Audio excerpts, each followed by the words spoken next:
तर मित्रांनो, आज आपण गेलो होतो देवीचे दर्शन घ्यायला. हे गायज मी दर्शन. आज आपण गेलो होतो श्री क्षेत्र पाटणा देवी येथे आणि हे मंदिर आदिशक्ती चंडिका देवीचे पवित्र मंदिर आहे आणि तसंच हे शक्तीपीठ गवताळ अभयारण्याच्या कुशीत वसलेलं आहे आणि या डोंगरावरून छोटे छोटे धबधबे सुद्धा वाहत होते आणि त्याच डोंगराचं पाणी खाली येत होतं. आणि हो मित्रांनो, नवरात्री निमित्त दर वर्षानुसार ह्या वर्षी सुद्धा आपले लाडके मंगेश दादाजी यांच्या देखत सुंदर असं डेकोरेशन करण्यात आलंय. आणि जर तुम्ही रात्रीच्या वेळी आलात तर खूप असं भारी डेकोरेशन बघायला भेटेल तुम्हाला.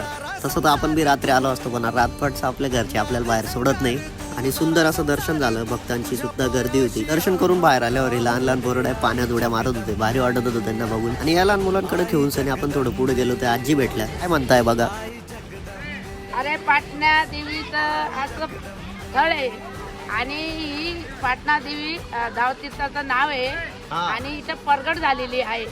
एवढं पाणी असताना ह्या भाविकांना राजाबाई नाव असताना हिला पाणीच बुडलेलं असताना मला चंडिकेनं वाचवलंय. आणि नमो नमो कोटी नमो सुते आहे. ओम शंकरपंती अक्षरवाचिकर ओम नमो शिवाय. त्याच्या कृपेनं मी आज वाचलेली आहे.